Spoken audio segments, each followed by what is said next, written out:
Ki khubor ka Batesi TV ka umdi basnyam bat penjaslian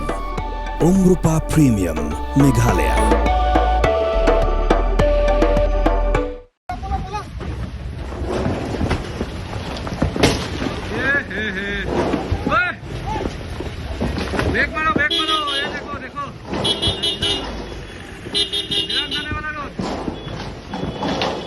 Kaladan ke Jingtwa Khyndew ke Shyrkhei ha saparkam ke bahab ha West Kameng District jangka jela Arunachal Pradesh bat ha kini ke Jingtwa Khyndew ki Mawbah ki Tyllun bat ki laban bat tap telap ki babuan ba ki kali ka surok ke penyaso ia ke dirang bat ke tawang kala julor bat omlong ya kali syu la sapreng ki video ki social media ki bapen I ba ka jing Tyllun ki Mawbah kalong ka blai Shyrkhei hadu kata ta bat leo snguru ia ka sur ba ki pai ba ki lenyar namar ba ka de ki jingcha ka bala itrim ban pek ki pai ba ki la hela ya ki nonya kali bakin pentulun no ya ki kali syadien bala I ba bun ru ki ba mi no na kali ban pet kerat yeladi kani kala ja ha kala syu blai bat kumba kalong menta ka jing marmot kadangnya syat-syat ban pun kuat yang kini surok kepada ki hajar teliki kali ki ya lenti man lakaski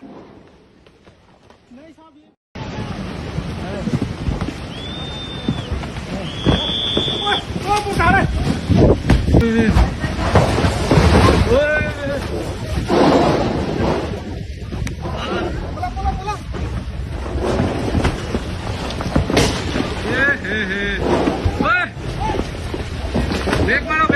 ये देखो निराम जाने वाला रोड ये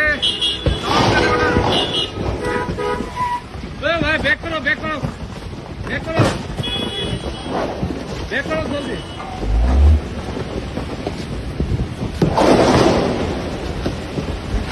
जल्दी लगा है यहाँ से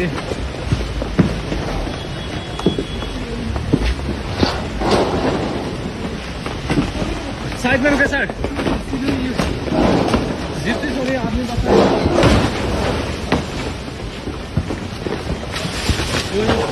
पीछे ड्राइवर आएगा भाई साहब हटाओ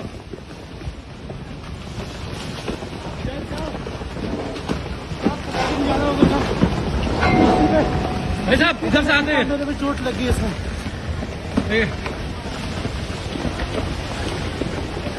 ज्यादा हो गई साहब और ज्यादा हमने साइड खड़ी कर दी साहब नहीं साहब ये Pidan dukan marbam ndai compare la ka bered ka pidi harut surok ni ka bahe kum ki restaurant bat ki wei ni pishat roti shat cake bat ki wei na ka benta ka koi ka khya chong ki pat ba nong bam nong di pat ba phinyo ka jing shania naki pidan kam bandon de ka license ka papaka ka bala ithu da ka an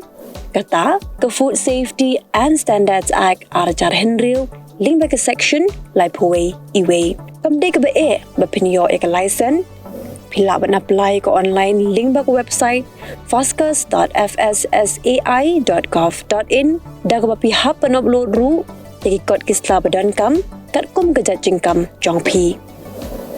Pilaru banyak kendo, iki designated officers lani food safety officers ke badan hak office terekam Jong-u lani ke district medical and health officer habaro ke district ke badan Meghalaya latno tang is khasihers pila ban letbet chak office terekam Jongki ke commissionerate of food safety ke badan Halowa lachumya